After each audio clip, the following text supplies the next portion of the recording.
Satu keinginan besar Ibunda Maryam adalah punya anak yang kelak jadi seperti Zakaria, berkhidmat untuk Masjidil Aqsa. Lalu beliau bernazar, kemudian hamil. Yang tadinya nggak hamil-hamil, tapi gara-gara punya nazar gini, Allah beri dia rezeki hamil. Cuman sedikit berbeda dengan harapan beliau, bahwa yang diharapkan lahir anak laki-laki. Soalnya bukan nggak mau anak perempuan, bukan, karena tradisinya nggak boleh anak perempuan berkhidmat di Masjidil Aqsa. Jadi masih pakai mindset tradisi Bani Israel. Tapi Allah pengen mematahkan mindset itu, pengen mengganti tradisi itu dengan cara sengaja Allah setting lahirnya anak perempuan. Dan anak perempuannya juga bukan anak perempuan biasa. Menurut saya itu perempuan nomor 1 di dunia yang paling istimewa. Ada 4, Asia, Maryam, Khadijah, Fatimah. Nah 4-4-nya nih sempurna. Tapi kalau buat saya tuh cerita-cerita Maryam tuh luar biasa. Walaupun kita tidak mengecilkan sama sekali Khadijah dan Fatimah, dan itu luar biasa juga. Cuman kalau Maryam sampai nama surat Al-Quran jadi nama dia gitu kan ya. Kisahnya ada di surat Ali Imran, bapaknya juga jadi nama surat, saking istimewanya.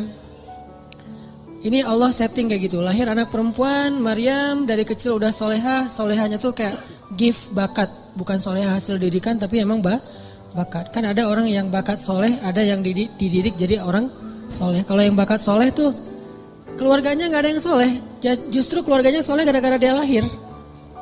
Jadi setelah dia lahir berubahlah keluarganya, ada yang kayak gitu kan, gift dari Allah ya. Mungkin doa-doa dari kakek buyut entah kesekian. Nah pas Maryam cukup umur, usia masih anak-anak juga tapi udah cukup umur, bukan lagi dalam asuhan, maka Maryam dibawa ke Masjidil Aqsa. Awalnya ditentang sama rabi-rabi Yahudi yang ada di sana tuh ditentang. Karena ini menyelisihi tradisi mereka. Gimana wahai Zakaria kamu masukin anak perempuan? Ini aib buat kita, ini nggak boleh dan seterusnya. Akhirnya Zakaria meyakinkan mereka, membujuk mereka sampai Zakaria bikin SOP. Udah tenang aja, dia nggak akan ganggu kalian. Dia akan kita berikan mihrab sendiri. Dia nanti ada jadwal sendiri. Dia tidak akan ikut dengar taklim. Jadi ada taklim di masjid, cewek nggak boleh ikut. Kalau kita kan menyediakan cewek justru di atas kita ya, masya Allah ya. Saking mulianya cewek itu di atas, kita di bawah. Cuman nggak boleh lihat ke belakang ya. Doain aja yang di belakang, mudah-mudahan tahu akun kita. Jadi cewek-cewek pada di atas. Kalau di zaman dulu Bani Israel justru cewek itu nggak boleh ikut taklim loh. Kalau ada yang bilang Islam itu anti perempuan, kesetaraan gender, emansipasi segala macam, enggak. Justru Maryam itu nggak boleh ikut taklim para laki-laki. Mereka buat taklim tafsir Taurat, hadis-hadis Nabi Musa, kan dulu tuh ada tafsir, ada hadis juga ya. Tafsirnya kitab Taurat, hadisnya Nabi Musa, bahas sirah, bahas fikih. Itu semuanya buat cowok-cowok. Ceweknya gak boleh. Kalau Maryam dibolehin tinggal di sebuah mihrab, dengan syarat dia gak boleh ikut dengerin taklim. Dia murni cuma ngangkat-ngangkat air, naruh untuk orang berwudu, terus ngebersihin masjid pas orang udah pada bubar, gitu doang. Tapi subhanallah, banyak adegan ketika murid-murid yang cowok ini ujian, mereka nggak bisa jawab, Maryam bisa jawab. Karena Allah sendiri yang mendidik Maryam, bukan seorang ulama. Allah sendiri yang nge-treat Maryam. Jadi ilmu Maryam itu terkenal di antara mereka, sehingga diam-diam cowok-cowoknya malah banyak belajar kepada Maryam. Ini cara Allah mengganti tradisinya. Fataqabbalaha rabbuha biqabulin hasanin wa ambataha nabatan hasanan wa kaffalaha Zakaria. Diberikan tanggung jawab itu kepada Zakaria. Sampai suatu saat, ini Zakaria belum punya anak juga nih. Pengen banget punya anak, dan itu life goalsnya Zakaria, pengen punya anak. Tapi belum kuat. Arti belum kuat, belum utuh. Udah kuat tapi belum utuh. Dari sisi mana utuhnya nanti kita bahas. Terus suatu hari Zakaria lagi mau nengok ngejenguk Maryam di dalam mihrab. Mihrab itu kayak ruangan kecil gitu. Tok-tok-tok, assalamualaikum, masuklah Zakaria. Tiba-tiba ngelihat Maryam lagi berzikir. Dan Maryam itu kalau zikir itu ngeri loh. Selain bekerja ngeberes-beresin masjid, sisanya ngapain? Zikir. Zikir terus, dan zikirnya itu lebih daripada orang tua yang udah soleh banget, ulama besar, lebih dari itu. Padahal anak SD loh. Saking solehannya Maryam, anak SD zikirnya ngalahin ulama-ulama, ketua ormas, founder ormas gitu yang keren-keren. Udah kalah lah pokoknya, Maryam banget tuh. Dia zikir, tidur sebentar, zikir lagi, zikir. Dan buat dia tuh zikir itu kayak kita main. Jadi banyak zikir dia teh. Tagline-nya bukan banyak main, banyak manfaat, gak jelas gitu kan. Banyak zikir tuh Maryam tuh. Subhanallah. Pas Zakaria masuk, ngelihat Maryam lagi berzikir, di sebelahnya ada buah-buahan dan segala macam yang nikmat-nikmat makanan. Dan itu bukan bawaan dari Zakaria. Zakaria kaget. Ya Maryam, anna laki hadza. Maryam, kamu dapat dari mana ini? Kata Zakaria. Kan Zakaria itu sayang banget sama Maryam, lebih dari anaknya sendiri. Sejak Maryam kehilangan ayahnya, jadi yatim, maka ayah Maryam itu adalah Zakaria. Ya seolah-olah anak sendiri buat Zakaria. Dan Zakaria itu sayang banget sama Maryam. Maryam ini dari mana? Kata Zakaria. Huwa min indillah, kata Maryam. Ini dari Allah, wahai paman. Dan Allah yarzuqu may yasha'u bighairi hisab. Allah tuh kalau ngasih rezeki itu gak pernah hitung-hitungan. Gampang banget buat Allah. Malah ceramah. Zakaria, oh iya benar, lanjutin ceramahnya. Tiba-tiba Maryam dapat 1 minute booster. Dan Zakaria tuh ngeklik banget tuh dengan nge-like banget lah pokoknya. Itu benar-benar booster buat Zakaria. Sejak saat itu Zakaria cemburu berat kepada Maryam. Coba teman-teman perhatikan ayat 38. Itu ayat cemburu berat tuh. Hunalika da'a Zakaria rabbah qala rabbi habli min ladunka dzurriyyatan thayyibah innaka sami'ud du'a. Pada saat itulah Zakaria berdoa kepada Rabbnya. Pada saat apa? Pada saat Zakaria ngelihat Maryam ini udah keren banget. Ada adegan sampai dikasih makan dari langit. Zakaria udah gak tahan lagi. Pengen banget punya anak kayak gini nih. Hunalik. Pada saat itu di sana. Jadi kalau hunaka itu cuman di sana doang. Kalau hunalika di sana dan pada saat itu. Ketika Zakaria terkagum-kagum itu udah luar biasa kepada Maryam. Hunalika da'a Zakaria rabbah. Saat itulah, di sanalah Zakaria langsung berdoa kepada Rabbnya. Rabbi habli min ladunka dzurriyyatan thayyibah. Ya Allah, beri saya keturunan kayak gitu ya Allah. Coba, kayak gitu. Saya pengen kayak gitu ya Allah, yang soleh seperti itu.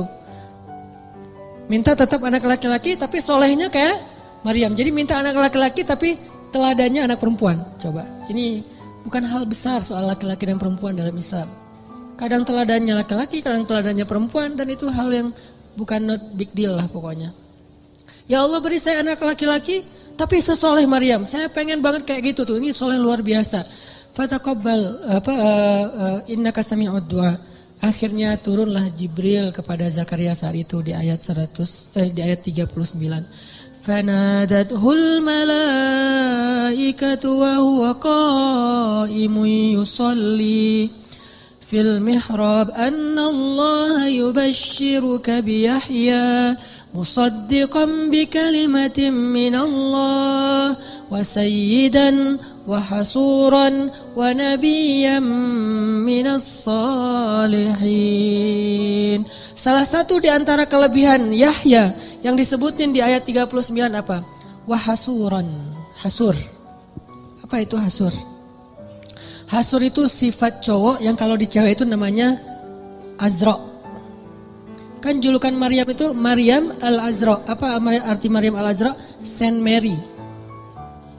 Itu bahasa Inggris yang diambil dari bahasa Arab. Saint itu artinya suci. Jadi Azra itu suci. Suci dalam arti apa? Gak pernah disentuh oleh siapa-siapa.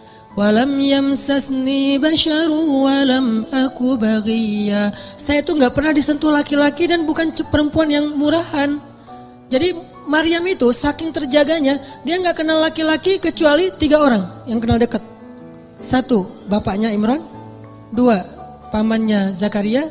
3, anaknya Isa. Jadi kalau kita periksa di list kontak handphonenya Maryam, cowok itu cuma ada 3 loh. Sisanya semuanya cewek. Kalau kita kan 50-50. Bahaya banget. Atau lebih parah lagi, cewek tapi namanya cowok. Ini modus. Kalau Maryam, list kontaknya tuh cuma 3 doang yang cowok. Yang sisanya cewek semua, saking terpeliharanya Maryam. Nah kalau perempuan namanya Azra, kalau laki-laki namanya Hasur. Arti Hasur itu laki-laki yang sangat terpelihara, terjaga banget. Gak pernah bisa digodain. Kalau Yusuf hampir kegoda, kalau Yahya gak bakalan sama sekali. Benar-benar terjaga. Sampai ada cewek yang jatuh cinta sama Yahya gitu kan. Setiap hari nge-like postingan Yahya, first like, komen kayak gitu. Yahya biasa-biasa aja gak di fallback sama Yahya. Lama-lama dia putus asa, vulgar gitu, nge-DM, fallback dong Yahya, gak di fallback. Akhirnya dia teriak-teriak, ya, minta tanda tangan, apa segala macam. Minta apa, kupluknya Yahya, minta topinya Yahya. Wah Yahya mah gak diwaro sama Yahya, biasa-biasa aja. Lama-lama nih cewek patah hati. Karena dia patah hati, akhirnya dia nekat. Nekatnya apa? Dia minta hadiah ulang tahun ke bapaknya, kepala Yahya.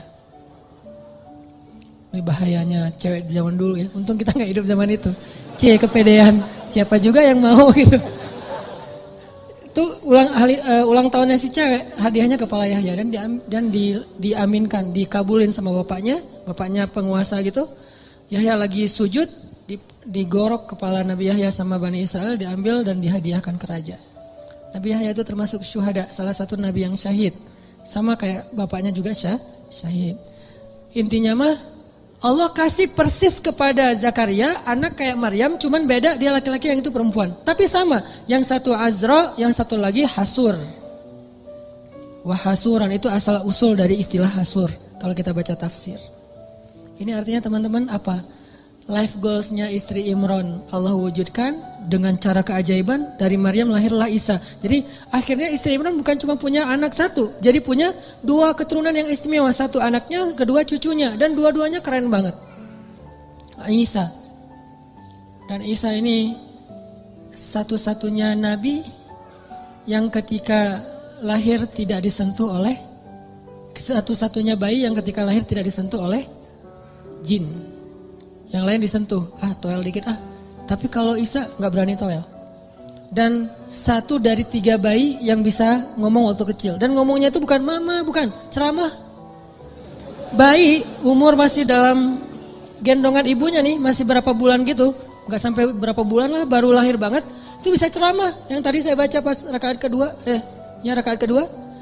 Qala, berkatalah bayi Isa, Inni abdullah ataniyal kitab wa ja'alani nabiyya wa ja'alani mubarakan aynama kuntu wa awsani bis salati waz zakah ma dumtu hayya wa barran biwalidati wa lam yaj'alni jabbaran syaqiyya